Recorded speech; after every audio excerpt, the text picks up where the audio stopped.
Là, je reviens, on va pas revenir là-dessus, mais ouais, ben voilà. Alors, je sais pas. C'est pas un ordre. Vu les traces qu'il y avait sur le côté, là, on ne peut pas dire. Alors, voyez, on le voit même quand il est. Là, on arrive à déterminer un petit peu, là, mais c'est pas. Et voilà. Alors, les deux points que vous voyez là, si ça, c'est une voiture, et là, c'est des lampadaires. Est-ce que vous avez, s'il vous plaît, la possibilité, si on nous envoie des documents, de pouvoir justement logiciel? Oui, absolument. Mais il faut que... Alors, il y a deux choses. Hein. Il faut d'abord que le négatif soit... C'est numérique et vidéo. Voilà, bon. Et il faut aussi savoir la qualité de l'appareil. Voir si les pixels sont assez costauds pour être agrandis et nettoyés. C'est net, hein. Non, mais c'est vrai. Parce que si l'appareil n'est pas de grande ampleur, ça va être trouble. C'est les pixels, il faut savoir comment ils sont. Parce que là, les photos sont... Il y a une certaine qui est vraiment assez Ouais. Et vous n'avez pas pensé à les agrandir? J'ai pu confier à Gérard. Il y a un certain nombre. C'est pas la technologie que vous avez apparemment. Oui, mais enfin pour la netteté, parce que même un photographe de haut de gamme, il peut vous le faire. Hein. Parce qu'il s'en fout, lui, ça soit n'importe quoi, il photographie quelqu'un ou une montagne ou quoi que ce soit, il peut d'abord la nettoyer, et puis en fonction des pixels qui sont en référence, il peut vous l'agrandir et faire quelque chose de propre. Hein. C'est certain. J'ai plein de documents qui est très important, en forme triangulaire. Vous donnez la taille, c'est plus grand qu'une montagne. Et j'ai voulu envoyer ce document à certaines personnes qui sont pourtant spécialisées. Vous n'avez pas que ça. Parce qu'il faut dire aussi que, encore une fois, je répète que les problèmes de photographie d'OVNI, comme ça, s'ils sont troubles, s'ils sont entourés, parce que leur propulsion antigravitationnelle peut provoquer des bulles floues, qu'il est impossible de pouvoir voir la netteté. Parce qu'il y a longtemps, quand on a l'engin il est posé, il est net, on peut le voir, hein, c'est sûr. Mais quand il vole, quand il est là, bon, d'ailleurs on ne se comprend pas pour comment. Alors on se demande si c'est pas voulu, hein, un truc comme ça, mais il n'y a pas d'explication. Alors. On va vous coordonner. Si. Tu as demandé les coordonnées que tu me donnes. Tu ne les as pas proposés à François Louange? Non, vous n'avez pas fait. Parce que François Louange, c'est tout un logiciel qui pourrait facilement analyser ça. Moi, je voudrais bien parce que c'est quelque chose qui me serait drôlement intéressant. J'essaie de se mettre en rapport avec, si tu veux. Les manifestations de crop circle où apparaît dans les champs des symboles, etc. Alors là, c'est différent encore. Tout des crop circles ne peut pas se faire n'importe où. Il faut que le sol soit consentant. Consentant, c'est-à-dire, on ne va pas donner de l'ordre, mais la composition du sol doit être acquis. Et ça vient de l'intérieur du sol, ça ne vient pas de dessus. Pourtant, il y a des manifestations de boue là-bas. Parce qu'il donne des ordres, il donne des informations pour la provocation. Parce que vous verrez, quand on fait pareil, il faut refaire des études sur le terrain, vous apercevrez qu'il ne peut pas être créé n'importe où. C'est pour ça qu'il y en a beaucoup en Pays de Galles. Voilà, oui, c'est sûr. Bon, je vais vous montrer d'autres choses là.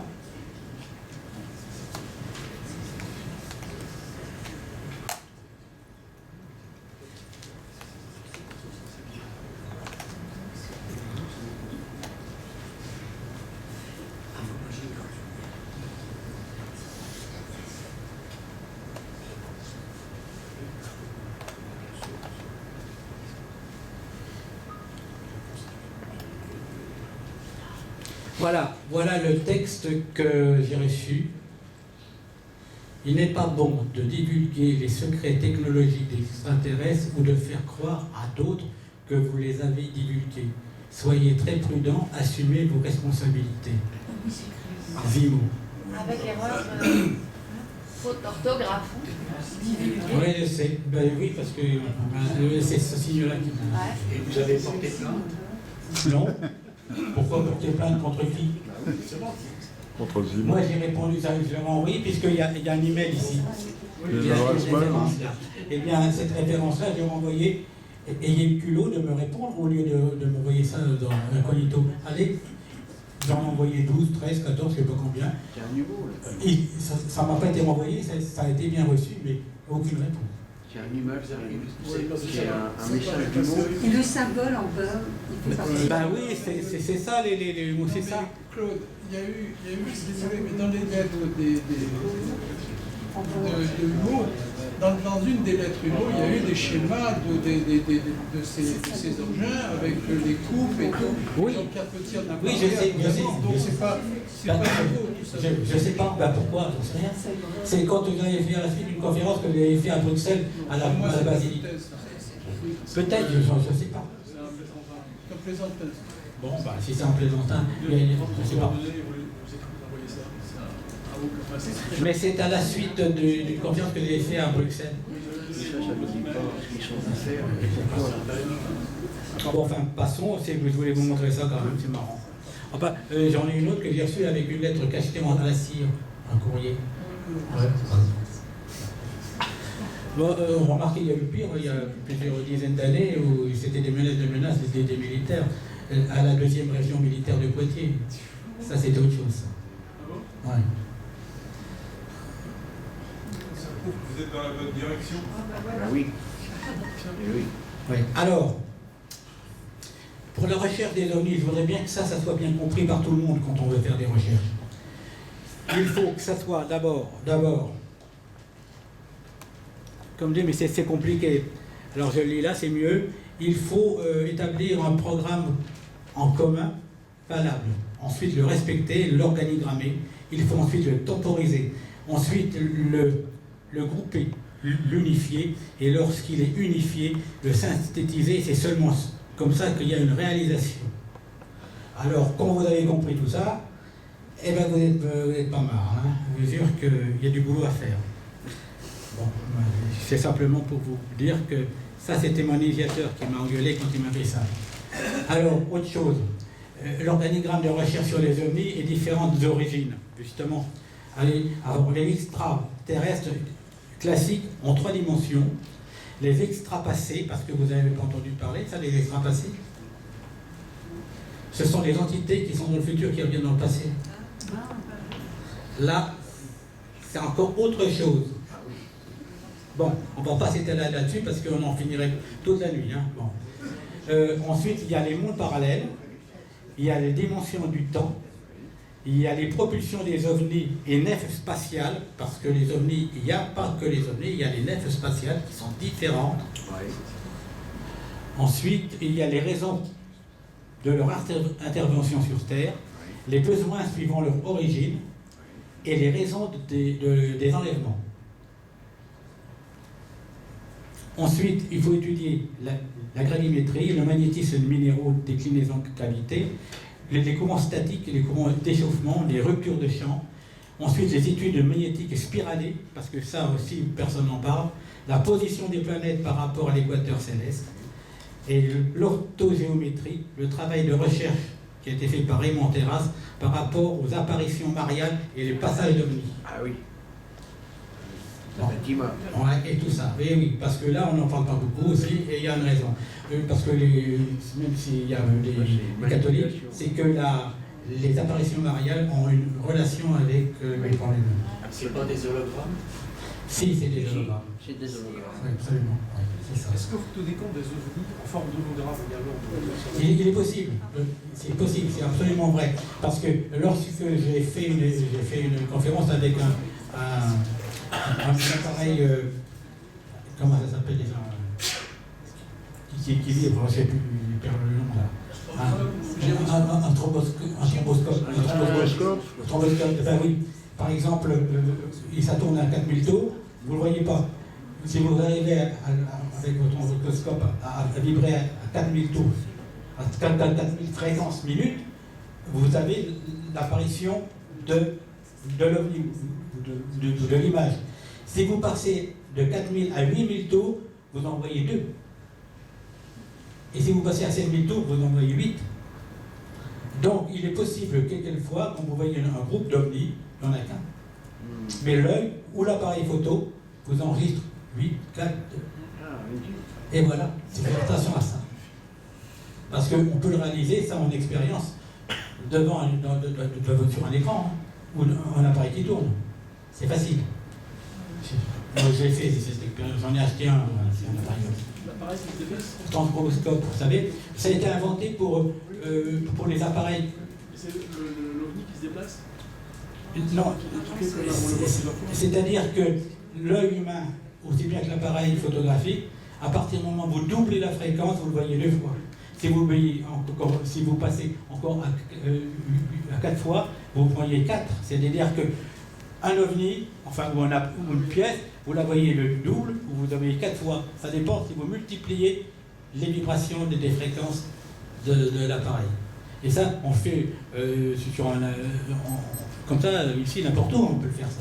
Pour montrer uniquement. Parce que l'OVNI se déplace. Il se déplace, mais si vous envoyez 3 ou 4, en fait, comme il n'y en a qu'un. Oui, mais s'il était fixe, on n'en verrait qu'une. Voilà. C'est parce qu'il se déplace. Voilà. Et donc, il a des fréquences qu'il met que il doit dire, les gens qui nous regardent, ils vont se croire qu'on est une troupe. Alors qu'il est tout seul. Enfin, ça, c'est des expériences qu'on peut faire chez soi, avec un appareil. C'est pour prouver qu'en fait, quand on est bluffé, si on veut, on est bluffé. Mais ce n'est pas toujours le cas. Il faut faire la différence entre le cinéma qu'ils veulent nous faire et la réalité. Et comment jongler avec tout ça, c'est un peu compliqué, hein, parce qu'on se trompe des fois, ou des fois on ne se trompe pas. Hein. C'est absolument... Avez-vous entendu parler, sur le passage d'OVNI, des espèces de perturbations, sorte de bandes, si vous préférez, lors de la vitesse de passage? Oui, ça arrive, c'est les appareils qui ont des difficultés, ça. Ils ont des difficultés, et c'est comme tout, hein, ils peuvent avoir des problèmes de propulsion. Et puis, comme il y en a qui utilisent également les courants statiques, parce que quand vous avez un ovni qui passe, les courants statiques naturels de la planète sont arrêtés momentanément. Puisque les courants statiques sont portés par les champs magnétiques terrestres, nord-sud. Et là, lorsqu'il passe, dès que l'appareil est passé, tout revient normal. D'ailleurs, un appareil à réflexion statique, c'est difficile. C'est comme ça qu'on avait fait la détection d'OVNI une fois, il y a très longtemps. C'est qu'on met une antenne de 10 mètres, on met un transistor à effet de champ, avec une pique de 9 volts, un galvanomètre, et ça vous le remplacez par une sonnerie, et vous avez le courant statique naturel, terrestre, qui est toujours à un niveau égal à lui-même. Lorsque l'OVNI passe, le courant stoppe, le courant statique. Donc à ce moment-là, si vous mettez une alarme ou un appareil photographique, vous photographiez l'appareil même en votre absence.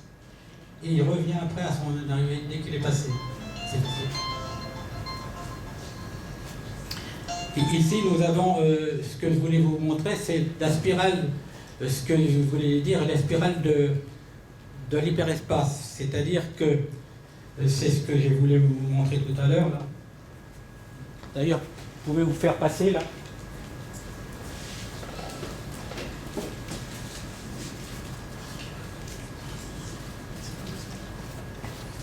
Je voulais parler concernant le déplacement de nos extraterrestres dans l'univers.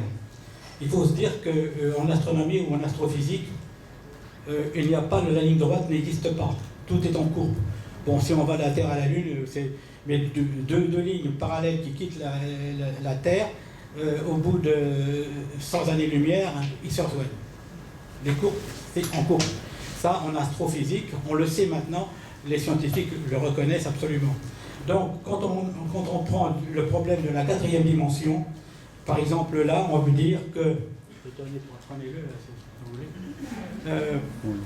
on veut dire simplement que une planète qui se trouve... Je ne sais pas s'il est un peu plus près là. Vous pouvez passer le tableau si vous voulez. Ouais, attendez. Voilà, ici c'est un peu mieux. Alors donc ici nous avons la Terre. Ici nous avons une planète qui se trouve à 10 années-lumière. Et c'est plutôt ici qui se trouve à 10 années-lumière. C'est-à-dire que la lumière met 10 années pour nous parvenir. Ici, elle va mettre 20 ans, 30 ans, 40 ans. Et comme elle est en courbe, c'est ici, elle à 100 ans. Eh bien, si on passe en 4e dimension, il est plus facile d'aller sur une planète qui se trouve à 100 années-lumière qu'aller sur une planète qui se trouve à 10 années-lumière. Parce qu'on passe en 4e dimension. C'est pour ça que les extraterrestres, quand ils passent, ils peuvent venir de très loin, qu'ils passent dans l'espace-temps, ils peuvent venir d'ici plus rapidement que celle-là. Parce que c'est une courbe, la courbe. Voilà la raison. Et ça, c'est aussi reconnu par nos astrophysiciens. Mais il ne faut pas en parler. Ça remet tout en question. Alors, fermons nos becs, hein, oh là là. Et pourtant, maintenant, on le sait, ça. Je ne comprends pas, c'est les trous de verre. Non, c'est pas des trous de verre, les trous. Non, c'est. Ça veut dire simplement que c'est comme une fibre optique. Il y a la lumière, elle fait 300 000 km/s. Bon, environ. Bon, donc, là, ici, c'est-à-dire que quand vous mettez votre lunette ou votre télescope, vous voyez ça, pour vous, elle est en face, puisque la lumière, elle est toujours droite devant vous. Les points noirs correspondent à quoi? À des planètes, c'est simplement pour faire un repère, c'est pour une explication graphique. Donc, là, c'est une planète, on met simplement pour faire comprendre qu'une planète qui se trouve à 10 années-lumière, celle-là, elle se trouve à 20 années-lumière, mais quand vous la regardez, elle est droite devant vous. Mais dans l'univers, c'est courbe. C'est comme les spirales, c'est-à-dire que ce que l'on prend ici, c'est exactement ce qu'on a vu tout à l'heure pour ça, il faut voir l'astronomie. Là, c'est quelque chose. Voilà. Ici, on a une galaxie. Et bien, ce qui veut dire, c'est que ce sont des spirales. C'est-à-dire, dans l'univers, tout est en spirale. Tout. Il n'y a pas de ligne droite dans l'univers. Mais ça, c'est la matière noire. Fait le trajet d'escargot, tourne en spirale. Tout le temps. Et donc, effectivement, en faisant un tour complet, on arrive à 100-200 années-lumière, je sais pas. Et donc, en allant tout droit par la 4e dimension, voilà. on va aller beaucoup plus vite. On ne va pas plus vite, on rattrape la lumière, puisqu'on dépasse la vitesse de la lumière. Donc, on ne la suit pas. C'est pour ça qu'on passe à côté. Et encore, on se parle que de la 4e, on pourrait passer dans la 5e et la 6e. On va en parler trop loin parce que on va tout disparaître d'un seul coup.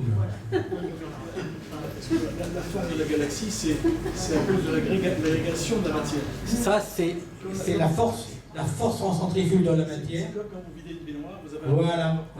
Et vous savez que quand vous videz une baignoire, si vous êtes dans l'hémisphère austral, elle tourne dans un sens, et vous êtes dans le nord, elle tourne dans l'autre. C'est à cause de la rotation. Bon. Eh bien, parce que dans l'univers, tout est pareil. Depuis l'ADN qui compose votre corps, jusqu'au petit escargot, qui est un spirale. Un escargot. C'est-à-dire que tout est en spirale dans l'univers. Depuis le tout petit jusqu'au trop grand. Il n'y a pas de ligne droite qui existe dans l'univers. Il existe à notre échelle. Un terrain de football, il est carré, c'est sûr. Mais je veux dire, quand on arrive à des dimensions extraordinaires, la ligne droite n'existe plus, puisqu'elle est entourée par la gravitation universelle. C'est ça. Et la gravitation universelle, elle est dans l'univers complet. L'espace est courbé à cause de voilà. C'est à cause de la gravitation universelle. La gravitation universelle, elle fait ça. Donc là, encore une fois, ce sont des explications simples, mais que peu de gens connaissent, à part les scientifiques. C'est toujours le nombre 7. De quoi? Le nombre 7. C'est curieux parce que est-ce qu'il est en relation avec la constitution subtile du corps humain? Le nombre 7, ça veut dire qu'en fait de compte, c'est ce qu'on appelle le chiffre d'or. Oui. Le chiffre d'or, c'est le nombre 7. On a le 1, unitaire, 2, dualité, 3, trilogie, 4, mathématiques inférieures, 6, 5, l'homme. Parce que c'est lui, 2 fois, à lever. Le 6, mathématiques supérieures, le 7, le chiffre d'or, et le 9, c'est le basculage du temps. Parce qu'on passe du 0, qui peut être un plus ou un moins, suivant qu'il est passé après ou après. C'est ça, la dimension du temps. Et il y a une formule qui est sur le carton, là, qui est égal carton, là. Oui. Il y a une formule, non, je vais vous donner quelque chose, ça va vous amuser également.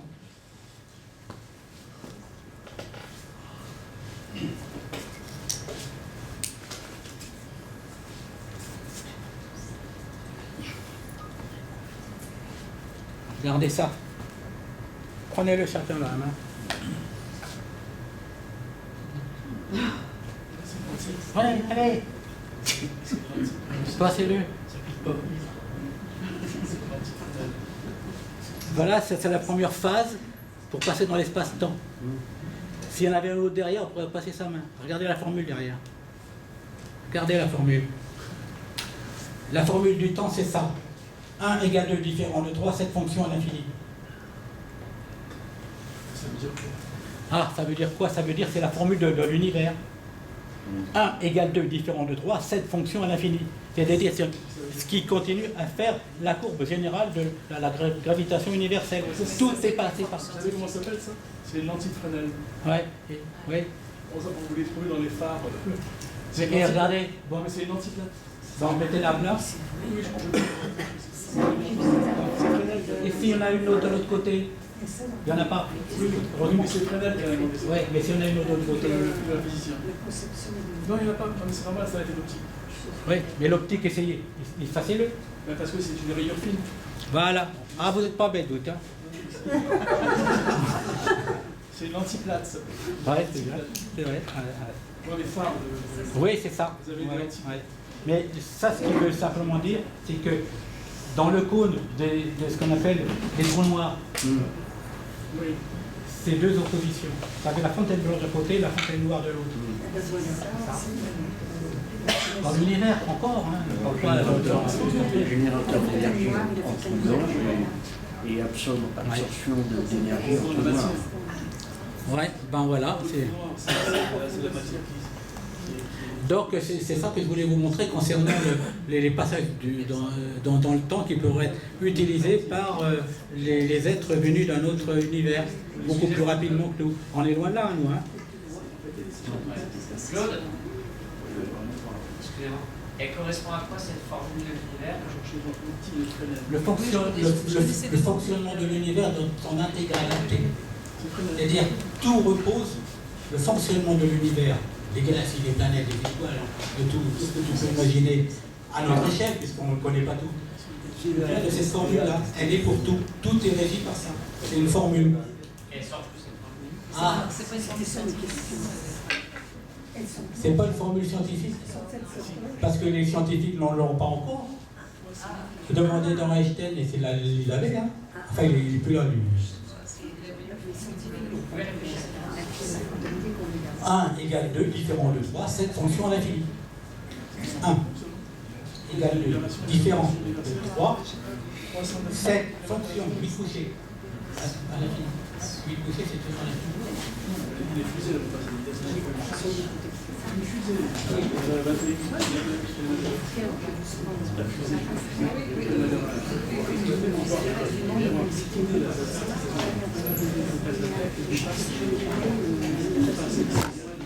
Alors, ce que je voulais vous montrer là, c'est la porte de l'espace-temps.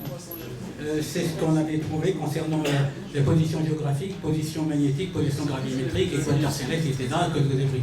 Alors, il y a aussi une petite chose que je voudrais vous dire, c'est que la connaissance, d'après les connaissances que j'ai eues, les communications qu'il y a entre les extraterrestres, comment se font-ils? Vous avez déjà pensé à ça? Comment se fait-il qu'on ne reçoit aucune communication extraterrestre? Il n'y a pas de la télépathie. Non, et c'est parce qu'en fait, quand ils n'utilisent pas les fréquences radioélectriques, ils utilisent la fréquence les ondes de gravitation, pas la force de gravitation. Et les ondes de gravitation, elles sont supérieures en vitesse à la vitesse de la lumière. Si par exemple le Soleil disparaissait immédiatement, la lumière mettrait encore 8 minutes pour nous parvenir. Mais par contre, on serait libéré de l'attraction du Soleil au bout de 6 minutes seulement. C'est-à-dire, la vitesse de gravitation, l'onde de gravitation est supérieure, elle passe à peu près de 340 000 km/s, alors que la vitesse de lumière, la vitesse électrique, tout est à 300 000 km/s. Et ça, scientifiquement, on le sait maintenant aussi. C'est pour ça que la gravitation universelle est très importante, parce qu'elle régit tout l'univers. Et les extraterrestres arrivent à la maîtriser. Voilà. Donc, on est loin derrière. Hein. Tesla aussi avait maîtrisé. Bah ouais. C'est un homme actuellement qu'on entend beaucoup parler. Parce qu'il a fait, c'est lui qui a découvert l'électricité, il a fait des trucs incroyables. Oui, et justement, on peut même, il a même créé quelque chose qui est caché dans les bouquins, c'est de pouvoir s'élever avec l'énergie. Absolument. Oui, c'est certain. Alors, ça aussi, on a un truc là que je voulais vous voir parce que c'est marrant. En prenant que la France, dans la spirale, là, tous ces lignes-là passent par des noms qui ont des origines de Lyon. De Lyon, qui ont un rapport avec Lyon. On parle du golfe de Lyon, là, et on remonte. Donc ça, on retrouve ça avec les constructions de cathédrales. Donc les cathédrales n'ont pas été créées par hasard, elles ont été créées sur des lieux bien précis. Et même avant la construction des cathédrales, il y avait des puits celtiques qui étaient sur des courants telluriques, etc. Donc tout ça, c'est bien lié. C'est-à-dire il faut étudier, quand on étudie les ovnis, il faut étudier aussi tout ça. C'est-à-dire que ça demande beaucoup de temps, c'est vrai, et puis de connaissances, mais je veux dire, on peut avancer davantage. Mais c'est compliqué parce que plus vous avancez, plus vous apercevez que vous ne connaissez pas grand-chose. Ouais. Vous savez que les crop circles en Angleterre, la plupart sont toujours près des anciens sites néolithiques. Oui, bah évidemment. Oui, mais pourquoi ils sont là?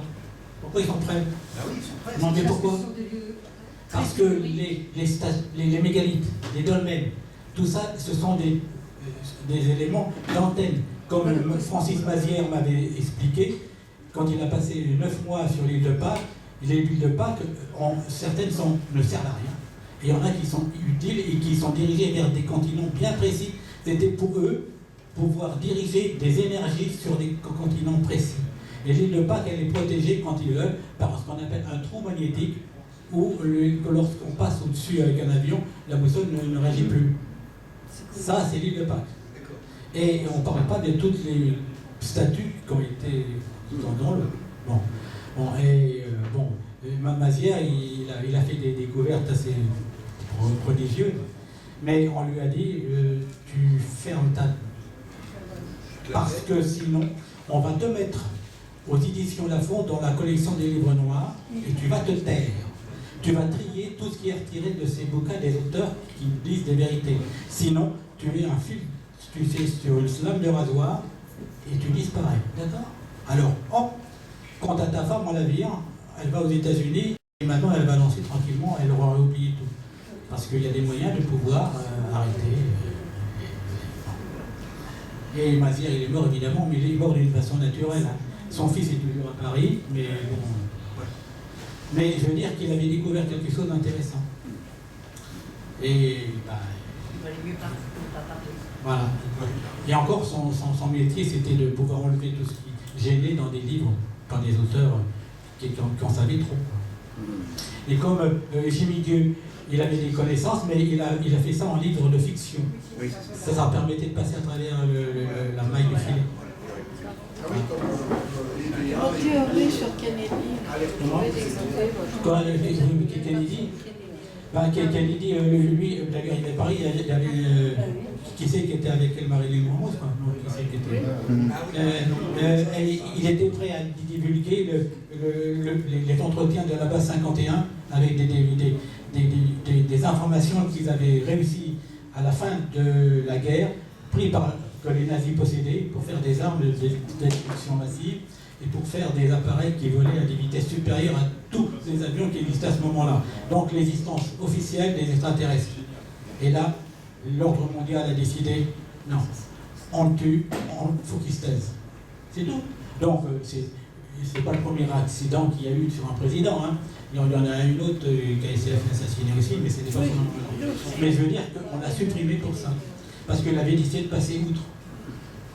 peut-être aussi qu'on va avoir le même cas avec celui qui est actuellement présent. Hein. Le président du Grenada en 1980 et le président du Grenada en 1980 qui avait ramené le sujet des ovnis au sein de l'ONU. Les États-Unis ont envahi les îles et il a été destitué. Ce qui est marrant, c'est qu'il y a le ministre de la Défense, Malraux, il avait officiellement reconnu les ovnis. Il avait été interviewé par Bourret. Il avait dit oui, ça existe. Il y a comme un grand astronome qui avait dit aussi que c'était vrai. Mais bon, ça a passé tout ça sous silence et puis c'est passé dans les... C'est pas mal gros. Ministre de la Culture. Robert Gallet. Exact. C'est Robert Gallet. Oui, excuse-moi de m'être trompé. Hein.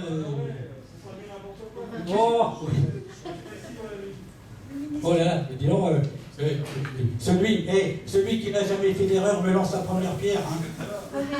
Avez-vous, s'il vous plaît, oui, s'il vous plaît, avez-vous eu des contacts avec des témoins, c'est bien la question importante, concernant les différents langages d'approche entre civilisation extraterrestre et humain? Avez-vous eu des informations? Je ne l'ai pas.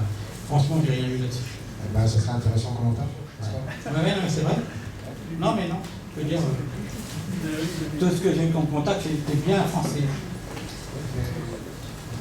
On a un question ici. Claude, j'avais une question par rapport à la spirale qui tourne autour des zones où Lyon s'apparaît dans le nom. Vous parliez tout à l'heure de cathédrales aussi. Quel est l'intérêt des cathédrales? Les cathédrales, dans ce schéma. Les cathédrales étaient construites pour récupérer les énergies, sous l'ordre, sous l'emblème ou sous le régime de la chrétienté. Puisque avant les cathédrales, il y avait des puits celtiques. Donc il y avait des émanations aussi de radiation qui venaient de la Terre. Et vu la forme gothique, je ne parle pas des églises romanes, mais des églises gothiques, et surtout les églises flamboyantes gothiques, et il y a des récupérations d'énergie et en forme d'antenne. On travaille pour ça. Mais comme ça correspond aux religions, il n'y a rien de particulier puisque ça fait partie.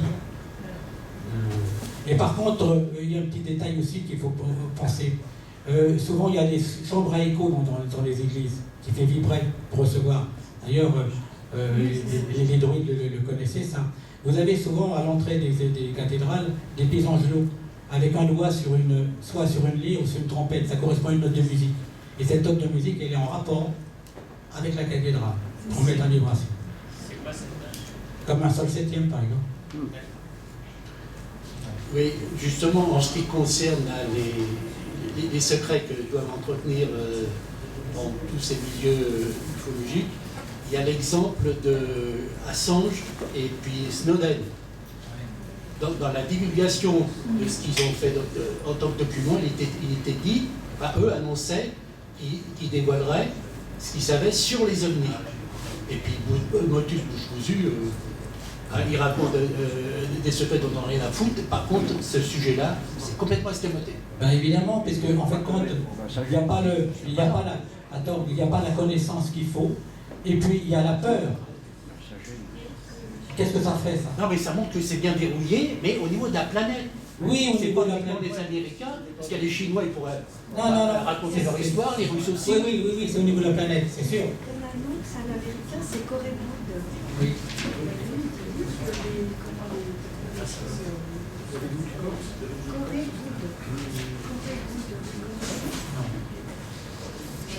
Mais parce que ce qu'il y a beaucoup d'auteurs qui ont fait des livres. Et puis, ouvertement aux États-Unis, il y a aussi. Oui, bah oui. Oui, mais il va m'expliquer. Parce que, je pense que j'ai dit quelque chose, quand on s'approche trop près de la vérité, on est comme le cas, on va se faire brûler. Là, il vient d'être brûlé. Du projet Pegasus. Est-ce que vous pourriez continuer l'exposé, s'il vous plaît, parce que là, on est... Qu'est-ce qu'ils viennent faire? Qu'est-ce qu'ils viennent faire? Ah là là. La grande question, qu'est-ce qu'ils viennent faire? Et ici, on avait encore les courbes, on voulait voir que, en fonction de la position, il y en a une qui est à gauche et l'autre à droite. Si on est devant ou derrière. Mais ça, c'est pour tout. Donc, on peut, les spirales peuvent s'entrelacer. Et c'est là ce qu'on appelle un fonctionnement des mondes différents. Mais ça se passe en plusieurs milliers d'années. C'est-à-dire que c'est plus à l'échelle de nous, c'est à l'échelle de l'univers. Ah, ça, c'est Jean-Pierre Petit qui avait écrit ça dans Sciences et Vie. Et c'était en 76 qu'il avait écrit ça. Et ça, je pense, oui. Oui, c'était en 76. Il avait expliqué que les spirales, les magnétiques spiralés, etc., et la propulsion des ovnis.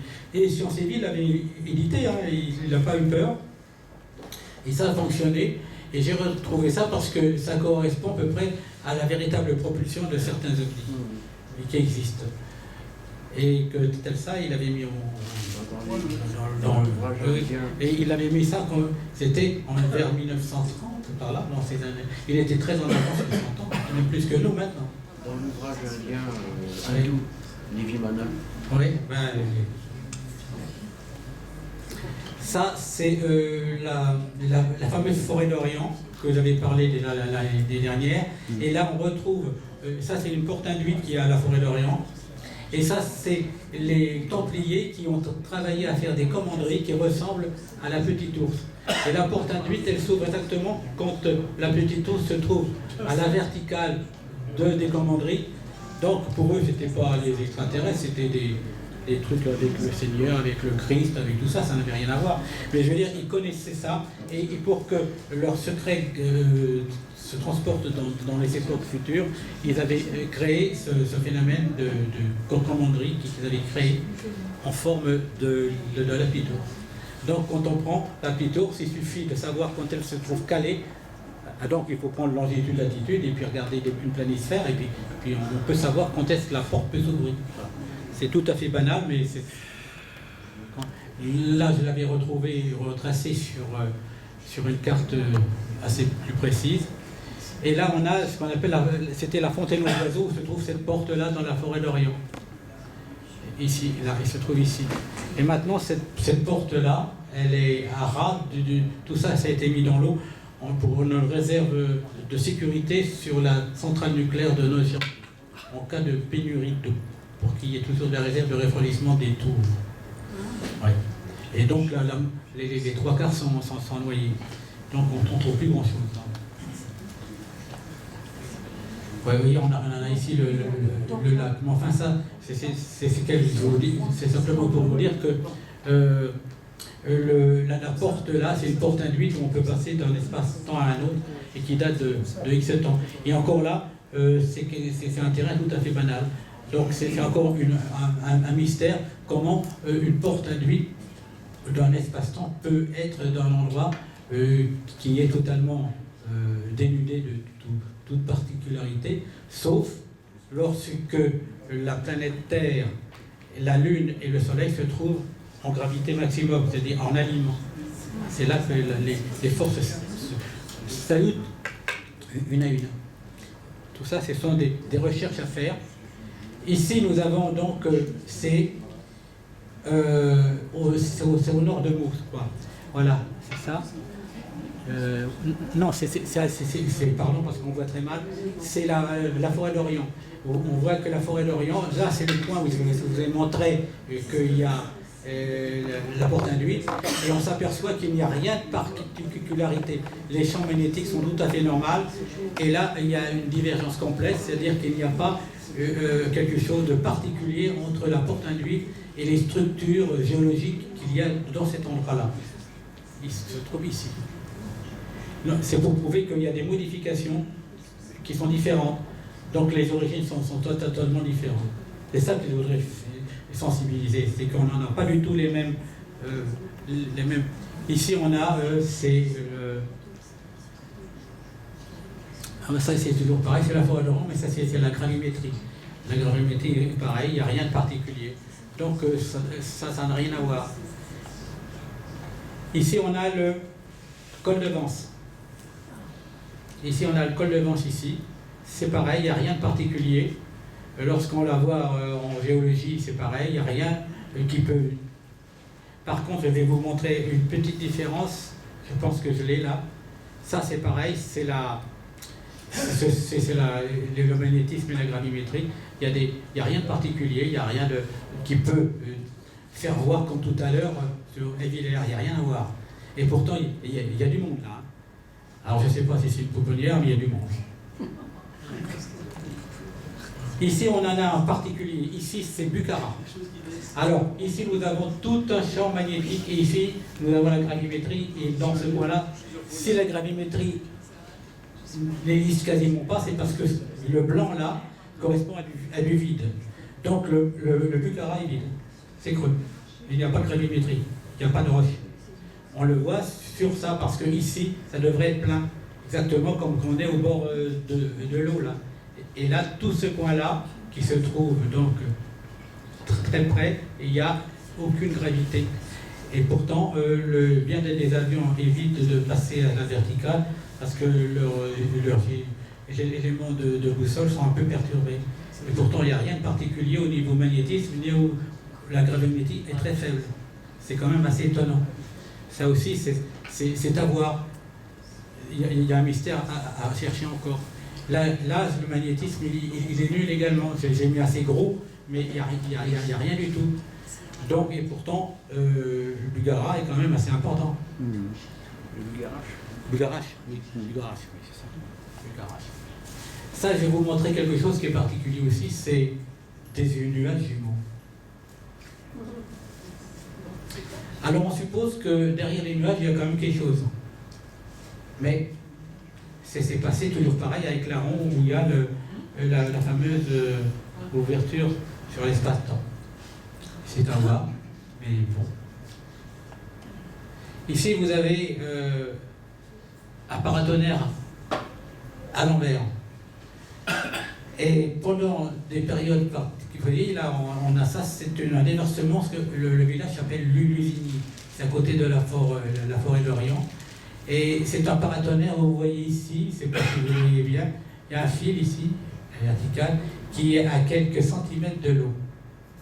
C'est ce qu'on appelle un paratonnerre inversé. Il prend des énergies, non pas du ciel, mais de la Terre. Et là, regardez ce qui se passe, là. Je ne sais pas ce que c'est. Quand vous voyez ici les deux personnages qui sont là, sont toujours là. Hein, ils sont là. Et quand on revient en arrière, ils sont toujours là, c'est-à-dire les photos ont été prises en quelques secondes de différence.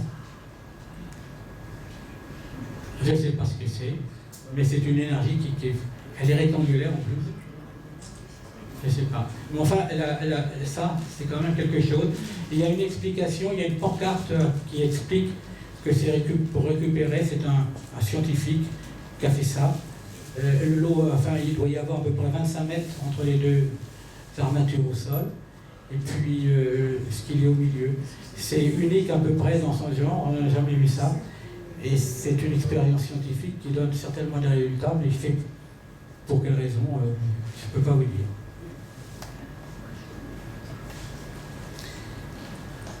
Ça, c'est une photographie que j'ai dit de l'Atlantide qui se trouve au large des Canaries à peu près 3000 mètres de fond et que j'ai représenté comme étant l'Atlantide.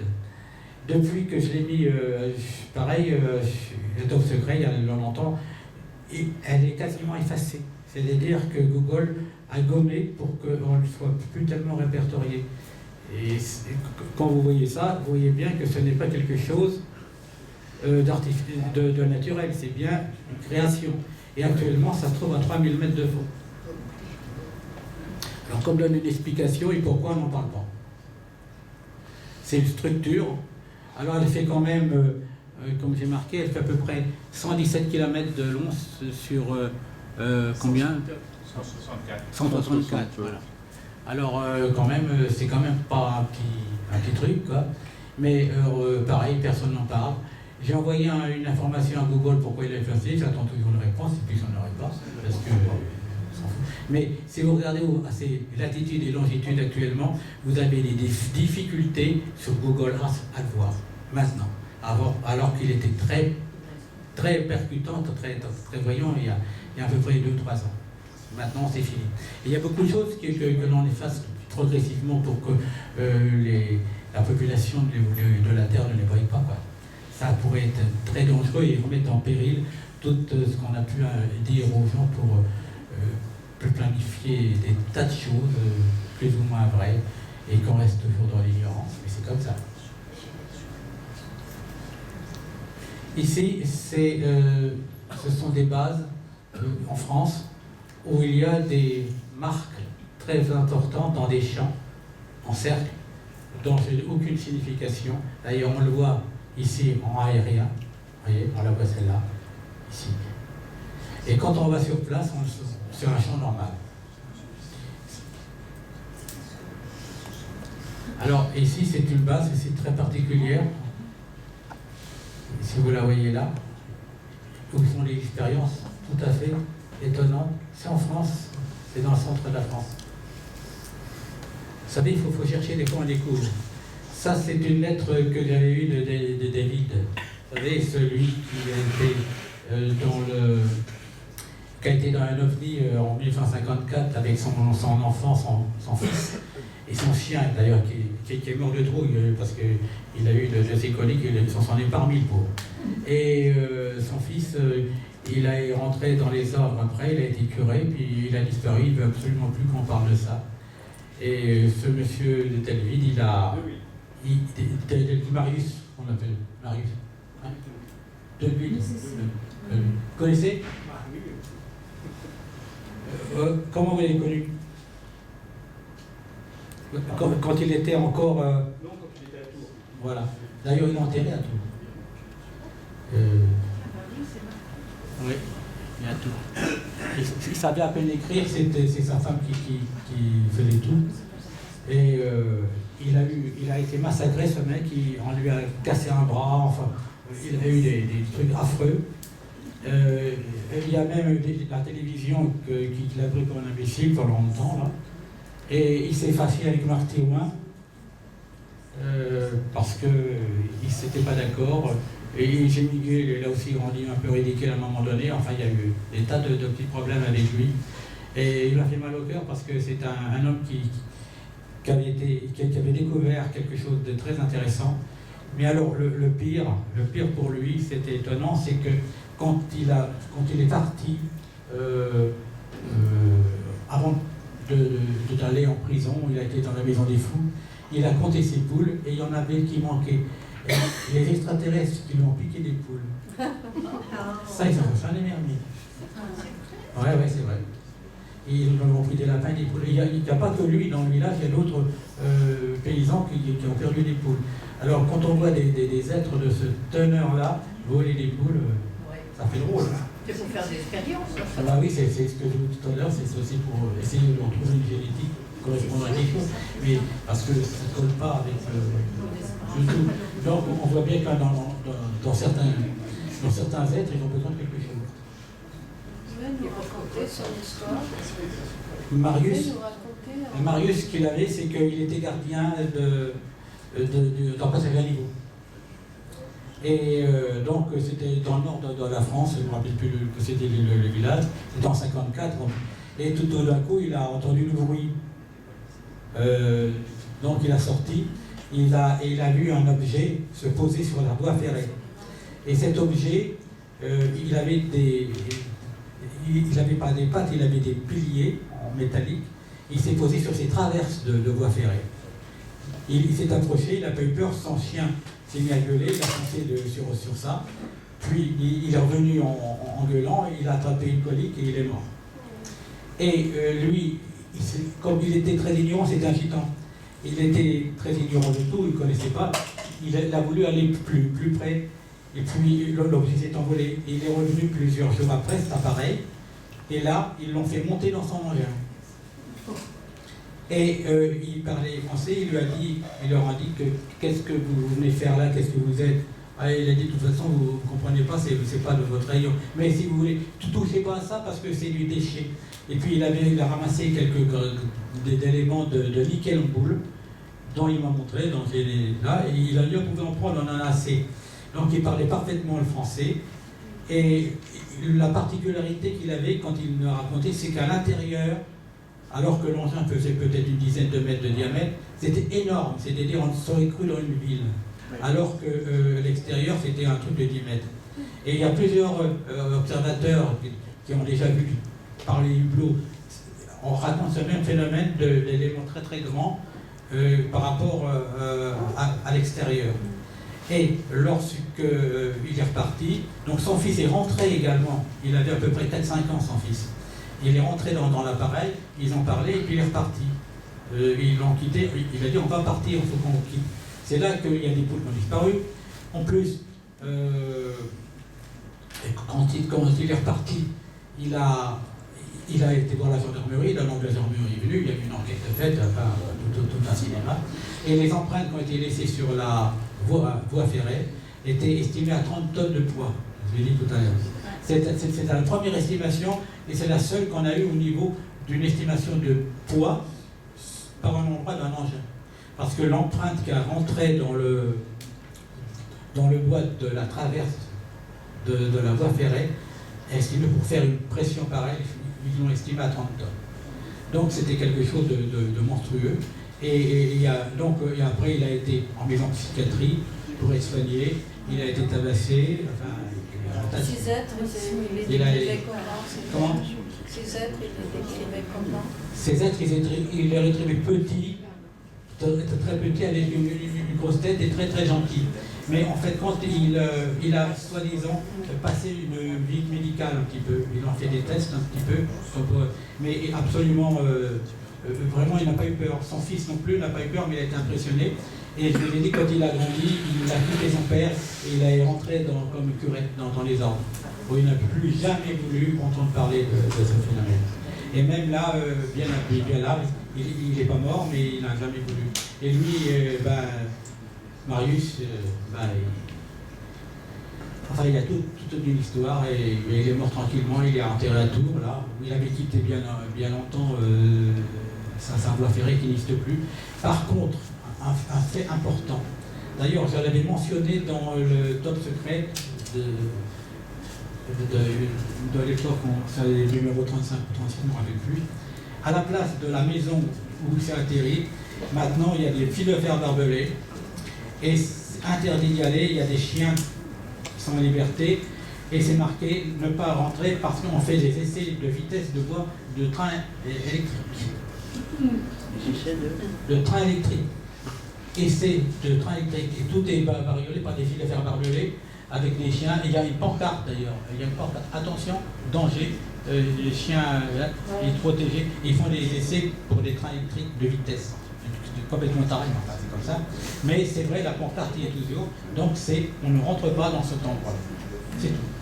Mais ce que vous racontez, ça c'est qu'avec le il y en a plus. Quand il a été enlevé, qu'il a vécu presque un an avec eux. Oui, mais il y a eu des trucs extraordinaires. Est-ce que depuis 1990, est-ce qu'il y a eu des progrès de fait dans le domaine d'enquêteurs qui se trouveraient, y a-t-il maintenant enfin des enquêteurs qui se trouveraient avec du matériel dans chaque région de France à disposition? C'est ça le problème. Voilà. Quand il était jeune, à mon âge, il y avait du monde. Hein. On passait des nuits dans les forêts, on avait des trucs incroyables. Maintenant, les jeunes, plus rien ne se passe. Il y a à part regarder écrire des bouquins, ah là là, pour écrire des bouquins, oh là là, tu partais toujours la même chose. Et là, zone 51, Roosevelt, là c'est toujours la même chose. Ça tourne au rond. Il n'y a plus d'évolution. Ça pose un énorme problème quand même. Ah oui, il n'y a plus rien étant dans les jeunes, à part écouter, comme vous, là, des trucs, mais après, qu'est-ce qu'il faut faire? C'est aller sur le terrain. Bon. Le problème, en fait, le problème, quand nous, ça nous arrive, heureusement, parce que j'ai beaucoup de parole. Mais le problème, quand ça nous arrive, c'est qu'en plus des professionnels, il n'y avait effectivement aucun enquêteur, et la seule chose que ma patiente a voulu absolument, c'est le commissariat. Et là, je vous garantis que c'est pas marrant. on s'est foutu de ma gueule, mais alors, d'une façon royale. Et c'est là que le problème, il y a une frustration énorme, parce que non seulement on est moqué, mais on n'a personne autour pour pouvoir venir sur le terrain, pour faire les repères. Voilà. Ça s'est passé sur des kilomètres, et ça s'est passé quand même sur un timing assez important. C'est ça le problème. On a vu les enquêteurs, le problème de telles rencontres aurait pu être effectivement validé. Le problème des enquêteurs, c'est pour les financer, je vais vous raconter une anecdote qui s'est passée à côté j'habite à côté de Provins. Et à côté de Provins, il y a Sourdin, c'était un régiment, c'était le 2e hussard. Le 2e hussard est un régiment qu'il fallait observer sans être vu, c'est-à-dire se camoufler dans la nature en fonction du lieu. Et ils ont fait une fois une porte ouverte. Et ils ont montré des tas d'appareils, et tout d'un coup, je leur dis, mais vous avez des appareils pour empêcher de détecter la nuit par les infrarouges, parce que les infrarouges, on peut voir. Il me dit non, vous n'avez pas les appareils de techniques beaucoup plus sophistiquées que ce que vous avez là. Il me dit non. Et si, est-ce que vous avez des méthodes pour pouvoir communiquer par les courants telluriques au niveau radio, ne plus passer par les voies hertziennes, mais par les courants telluriques? Il me dit non, pourquoi? Je ne comprends pas ce que vous dites là. Et là, il y avait un homme en civil qui était derrière moi, qui m'a interpellé, il me dit, pourquoi vous parlez de ça? Je dis, pourquoi expliquez-vous? Il dit, je suis le colonel Couchot du régiment du 2e régiment de hussards. Il me dit oui. Il me dit, pourquoi vous parlez de ça? Ben, je dis, parce que je fais des recherches ufologiques et je connais des tas de choses. Ah, il me dit, c'est très intéressant. Vous allez je vous donne mon numéro de téléphone, vous allez m'appeler, je voudrais que vous fassiez une réunion avec nos soldats pour qu'on en parle. Je dis, mais attention, on va encore rigoler, on va nous prendre pour les cons. Non, ne vous inquiétez pas.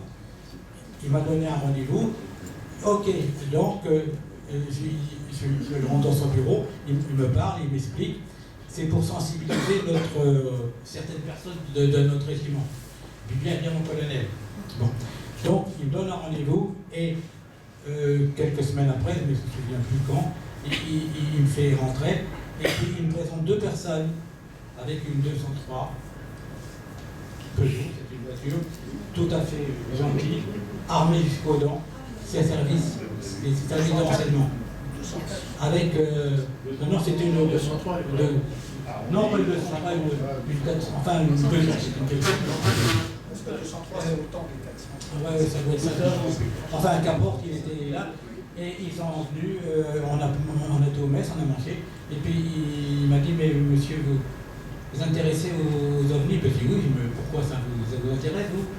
Il me dit, mais si vous allez, comme vous êtes des services de renseignement ou de sécurité, vous avez besoin de moi? Il me dit, oui, on a besoin de personnes comme vous pour avoir des preuves. Ah bon? Bon, d'accord. Bon, bah, on prend rendez-vous, puis je vous expliquerai. Ils ont été très gentils, ils ont parlé, on a bu un coup, tous, pas de problème. Ils ont dit au revoir, monsieur. Le colonel, il dit, mais je vous reverrai plus tard. Mais le colonel, il a été muté. 3 mois. Le colonel me dit, monsieur Burkel, je ne veux plus entendre parler de quoi que ce soit. Il avait pris une initiative qu'il n'avait pas à prendre. Et donc, les autres m'ont dit, maintenant, vous dégagez. Voilà. Vous savez que... C'est tout.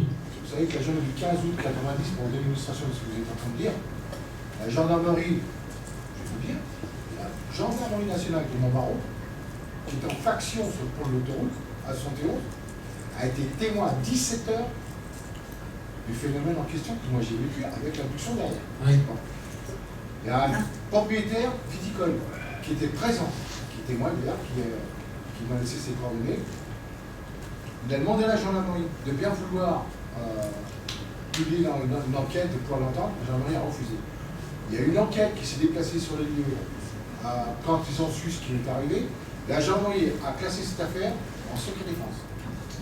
Ben, c'est le seul moyen, parce que quand c'est classé en secret défense, d'ailleurs, ils ont reçu les ordres à ce sujet-là. Ils ont des papiers, mais ça ne va jamais loin. Surtout quand ça prend une ampleur. Donc, ils se réfugient derrière ce secret défense. Donc, à partir de là, blocage. Voilà. Terminé. Et même si on vous prend un imbécile, Oui. Ou on vous emmène en psychiatrie pour vous faire soigner parce que... Voilà, j'ai été, franchement, hein, ça fait 2 ans d'une enquête qui est en cours, ça fait longtemps que ça se passe quelque chose. J'ai fait l'objet d'examens psychiatriques, je vous le dis. Oui. Je vous le dis, on m'a même empêché de travailler. Oui. On m'a fait passer publiquement. Et en fait, il y a 2 éléments importants. Il y a d'abord voir si vous êtes fou, mais aussi si vous avez des renseignements que vous avez entendus ou vus de répéter pour leur enquête personnelle. Donc ça fait partie à la fois pour vous faire soigner ou pour vous ridiculiser, et à la fois pour vous tirer les moindres faits que vous n'avez pas expliqués, que vous avez quand même vus. Ça fait partie. Là, j'ai pas... Non, il n'y a même pas eu ça. Pas de question? Il n'y a pas eu de question? Non, pas du tout, parce que ce qui s'est passé, je ne peux pas trop en parler. Ça sera publié. Ouais. Mais bref, c'est publié dans le domaine de la santé en question, et ça m'a fait l'objet d'une attaque en règle qui était rendue publique sur les réseaux sociaux, sur la médecine du travail, sur les hôpitaux, et dans le domaine professionnel que j'exerce. Ça m'a apporté d'énormes préjudices très graves. Parce que pendant 4 mois, j'ai été interdit de travailler, je vous le dis. Et j'ai été obligé de passer. On m'a qualifié de malade mental et de dangereux individu pour les patients. Et j'ai été obligé de passer plusieurs étapes. Qui ont tous révélé l'intendu que j'étais. Voilà pour laquelle que les pilotes d'avion ils disent rien non plus, parce qu'il reste au sol, il a les avions le lendemain. Attention. Je me fais rire,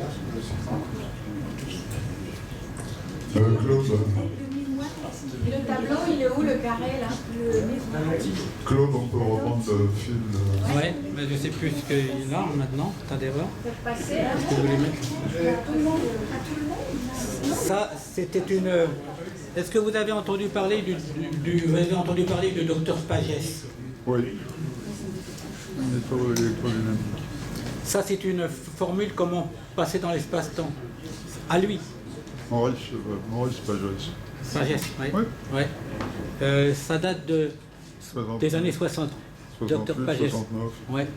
Et il a donné une formule que j'ai quand même inscrite, mais je ne sais pas la valeur que ça a, mais il était très, très sûr de lui. Il a été précurseur surtout sur la magnéto électrodynamique avant Jean-Pierre Petit. Oui. Et il a donné beaucoup de choses aux gens, et apparemment, cette formule-là, je ne sais pas, mais peut-être qu'il faudrait la donner à... Parce que... Jean-Pierre Petit, il faut la soumettre à Jean-Pierre Petit. Ah oui, dans l'état qu'il est, lui, je ne sais pas. Ouais. Ah, il connaît. Oh, c'est Jean-Pierre Petit. Ah oui. Ça, c'est les failles, il n'y a plus... Ça, c'est la représentation qu'on nous donne tout le temps, mais faut avouer qu'il y a d'autres éléments. Hein. Ça, c'est une observation qui a été faite en une seule journée en 1954 sur les départements français. C'est toutes les observations qui ont été faites par département dans un seul jour, dans la vague de 54. Ça a été paru aussi, ça a paru dans Sciences et Vie. Alors, vous voyez, il y a beaucoup d'interventions. Là, en Seine-et-Marne, on en a un paquet. Il y a des endroits où c'est vide, comme ici. Dans ça doit être les Landes, là. Ouais. Il n'y a rien. Donc, on croirait que c'est un peu une recherche pour voir où il y a des éléments qui devraient les intéresser, plus ou moins. Parce que ça sont des observations, mais aussi des atterrissages. Bon, ça c'était de la vague de 54, c'était à folle, on y en avait partout. Bon, mais ça n'a pas resté, ça. Mais enfin, c'est une représentation faite, encore une fois, par Sciences et Vie. Je ne sais pas si Sciences et Vie fait encore des genres de choses comme ça, mais c'est quand même assez étonnant. Hein. Donc, c'est des choses, moi qui étais très conservateur, qui ai trouvé ça. Ça, c'est autre chose. On s'est aperçu, enfin, je l'ai déjà dit, pour les implants donnés par certains extraterrestres aux humains. Bon. Alors, j'ai eu l'occasion de trouver des implants chez des gens. Bon, ils ont un bouton, là, quelque part. Et puis ça disparaît au bout d'une semaine, 15 jours, un mois, ça dépend. Et en fait, compte, ce qui se passe, c'est que ici, ce sont des méridiens d'acupuncture. Bon. Et chaque implant est toujours situé sur un méridien d'acupuncture qui commande un organe. Aussi bien pour savoir dans l'état qu'il est que pour lui donner une information. Vous voyez, ici on en a dans le cou là pour le cerveau, un pour le cervelet, un pour là pour commander. Et chaque fois qu'il y a un implant, il est situé là. C'est pas fait au hasard n'importe où. Donc il y a quand même une recherche à faire. Un individu qui a eu un implant, il faut lui faire des recherches des méridiens par l'acupuncture pour savoir l'organe qui a été touché. Et ça, on ne le fait pas. Et personne n'en parle. Le docteur Lyon, là, qui était spécialiste des implants, il s'en est pas occupé de ça? Je ne sais pas. On s'en est parlé à plusieurs, je connais pas. Et sur les chakras aussi. Ah ça, moi je connais que l'acupuncture. Mais je ne peux pas dire, peut-être qu'il y en a, mais je n'ai pas tout faire. Là, je vous demande si quelqu'un déjà a été au courant de cette information. Personne. Personne n'a eu une information sur les implants placés sur les méridiens d'acupuncture. Il faudrait aussi vous dire. C'est De Brosse, faut interroger. Ouais. Spécialiste des implants, c'est De Brosse. Oui, mais alors, pourquoi il n'en a pas parlé? Je ne sais pas, il faut vous poser la question. Si c'est pour avoir des trucs et puis garder secret, autant qu'il a tout fait dans le cercueil. Hein. Non, c'est une femme qui plus son Ben non, mais il faut être franc, quoi. Moi, ce que j'essaye de donner des informations, quelles qu'elles soient, chacun le prend comme il veut. Vous ne faites pas la démarche pour... Ben voilà, il faut essayer de trouver, il faut essayer de passer des informations après. Et l'organe qui est touché, il est touché comment? Alors, il y a deux façons. Est-ce que est touché pour avoir une reconnaissance dans l'état où il est, ou c'est pour lui donner une information pour qu'il soit différent après? Ça, je ne sais pas. Ou qu'il soit réparé, mais ça je ne peux pas le dire. Mais moi ce qui m'intéressait c'est de connaître, parce que c'est que l'implant n'était pas mis n'importe où, il était mis sur un méridien qui commande un organe précis, le foie, le cerveau, le cou. Sur un point. Voilà, donc pourquoi? Voilà. Donc les êtres qui font ça ont un besoin de savoir quelque chose, donc ils sont encore différents. C'est comme des antennes. Ouais. Alors ceux qui connaissent l'acupuncture, on fait pour guérir, on a des petites épingles, des courriers. C'est peut-être aussi pour influer sur l'humeur. Voilà, pour l'influencer sur le commander à distance. Voilà, on peut le commander à distance. Et on peut seulement le commander à distance, mais j'irai plus loin. S'il crée des enfants, l'enfant peut être touché par l'élément. Donc, est-ce que c'est un champ d'expérience en disant l'enfant qui va mettre au monde va également être différent par rapport à ce qu'on lui a mis à lui? C'est possible, mais c'est peut-être faux. Mais je veux dire qu'il faut savoir pourquoi. Peut-être plus intelligent, peut-être... plus intelligent, ou ils sont trompés de drogue, parce qu'actuellement, c'est pas le cas. Hein. Bah non. Bon, enfin, c'est pas... Alors ça aussi, c'est quelque chose d'intéressant à savoir. Et personne n'en parle. Et je ne l'invente pas, il faut simplement savoir. Hein. Il suffit de... Moi, j'ai fait 7 personnes, savoir où ils étaient, elle fait des recherches sur les implants. Ah bah merde, je dis mais c'est pas possible quoi. Bah non, oui. Le problème il est là. Les implants mouvants aussi. Et mais alors les implants en plus, ils se détruisent tout seuls hein, quand ils ont fait leur travail. C'est fini. Ils disparaissent. Ouais. Donc, parce qu'il y en a qui ont déjà étudié ces implants, ils les ont enlevés, ils ont regardé ce que était. Ils ont passé ça au microscope électronique, enfin toutes sortes de choses. Ils n'ont rien trouvé de particulier, que c'était une escorte extérieure, mais qui sont plus. Peut-être que notre technologie n'est pas encore là. Mais je veux dire, ils ont fait quand même des recherches. Mais je veux dire, ils n'ont pas fait le rapprochement avec les implants. Voilà. Ici, je voulais simplement expliquer aussi quelque chose qu'on a découvert, ce qu'on appelle les courants magnétiques spiraliques que Jean-Pierre Petit avait parlé. Alors ça c'est une histoire encore qui s'est passée dans l'Oise il y a très longtemps, il y a plus de 20 ans. C'était un jeune couple qui frivolait dans les bois en voiture. Ils étaient dans la voiture, il faisait noir, et puis il faisait froid, et puis tout d'un coup, ils avaient laissé la voiture fermée et le moteur tournait avec la lumière au tableau de bord. Bon. C'était pour avoir chaud. Et tout d'un coup, ils ont été survolés par un engin dans un silence. Et l'engin s'est stationné au-dessus et la lumière s'est éteinte et le moteur a arrêté.